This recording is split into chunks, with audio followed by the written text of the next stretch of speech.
ক্ষমতায় থাকার শেষ চেষ্টা হিসেবে ভারতে পালানোর আগে শেখ হাসিনা ৫ আগস্ট সকালে সে দেশের জাতীয় নিরাপত্তা উপদেষ্টা অজিত দোভালকে ফোন করে ঢাকার উপর দিল্লির হস্তক্ষেপ চেয়েছিলেন বলে সংবাদ প্রকাশ করেছে আমার দেশ। পত্রিকার হেডলাইনে লেখা হয়, দিল্লিকে ঢাকা অ্যাটাক করতে বলেছিলেন শেখ হাসিনা। প্রতিবেদনে লেখা হয়, দিল্লির সহায়তা চাওয়ার আগে তিনি দেশে সামরিক শাসন কিংবা জরুরি অবস্থা জারির চেষ্টা করে ব্যর্থ হন, কারণ বাংলাদেশের সেনাপ্রধান সহ শীর্ষ সামরিক কর্মকর্তারা তার প্রস্তাব নাকচ করে দিয়েছিলেন। আমার দেশের ওই প্রতিবেদনে আরও বলা হয়, শেখ হাসিনার ভারতে পালিয়ে যাওয়ার বিষয়টি ভারতীয় নিরাপত্তা কর্তৃপক্ষের সঙ্গে শেখ হাসিনার ঘনিষ্ঠ নিরাপত্তা কর্মকর্তারা সমন্বয় করে ৪ আগস্টের মধ্যেই পরিকল্পনাটি তৈরি করেন। পরিকল্পনার সঙ্গে ছিলেন তৎকালীন এসএসএফ এর DG major general AKM Nazmul Hasan এবং সেনাবাহিনীর QMG lieutenant general Mujib.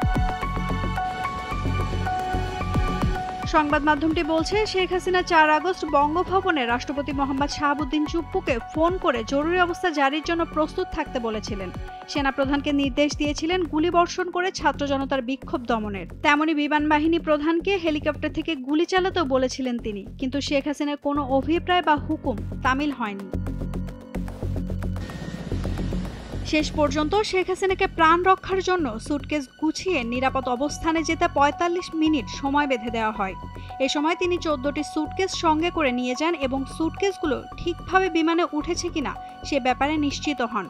Sheikh হাসিনার সঙ্গে বিমানে করে আরও পালিয়েছেন তার বোন শেখ রেহানা, জেনারেল তারেক সিদ্দিকী ও তার স্ত্রী এবং একটি শিশু মেয়ে।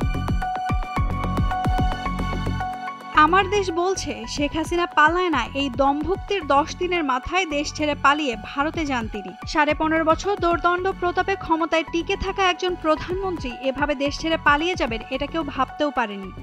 বাংলাদেশের ইতিহাসে এর আগে ক্ষমতাচ্যুত হওয়ার পর কোনো ব্যক্তি এভাবে দেশ ছেড়ে পালিয়েছেন তার নজির নেই। শেখ হাসিনা ভারতে পালিয়ে যাওয়া এবং ৩ থেকে ৫ আগস্ট পর্যন্ত গণভবন ও ঢাকা সেনানিবাসে কি ঘটেছিল সে বিষয়ে অনুসন্ধান চালায় আমার দেশ।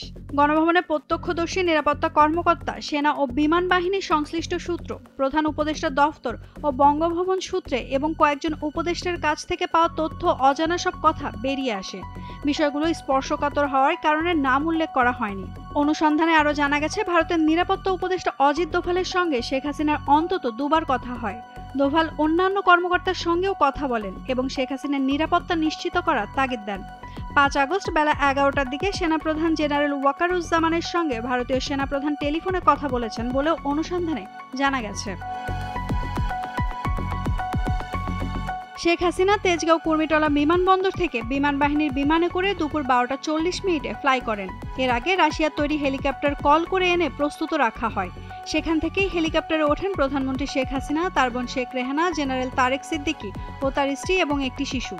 উইং কমান্ডার জাকি আনোয়ার গণভবন থেকে সঙ্গে আনা শেখ হাসিনার ১৪টি সুটকেস বিমানে উঠিয়ে দেন। এ সময় শেখ হাসিনা কারো সঙ্গে কোনো কথা বলেননি।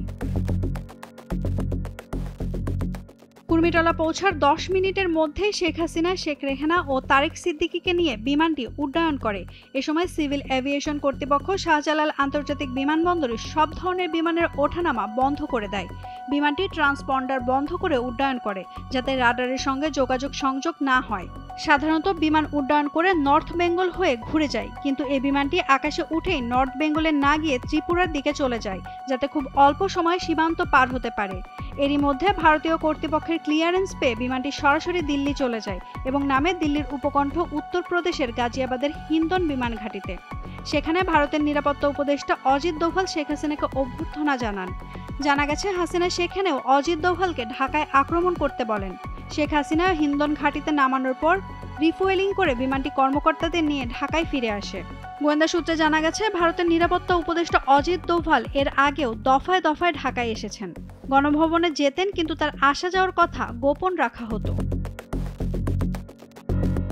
নির্ভরযোগ্য সূত্রগুলো থেকে আমার দেশ নিশ্চিত হয়েছে যে শেখ হাসিনার সঙ্গে ঘনিষ্ঠ তৎকালীন এসএসএফ এর DG major general AKM Nazmul Hasan এবং সেনাবাহিনীর কিউএমজি জেনারেল মুজিব হাসিনার পালানোর পরিকল্পনা করেন।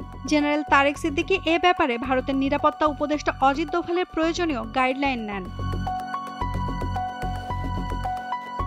শেখ হাসিনা বাংলাদেশে কোনো বিমানে করে যেতে চাচ্ছিলেন না। তিনি ভারত থেকে বিমান এনে যেতে চেয়েছিলেন, কিন্তু সে দেশের কর্তৃপক্ষ থেকে জানানো হয় ভারত বিমান পাঠাতে পারবে না।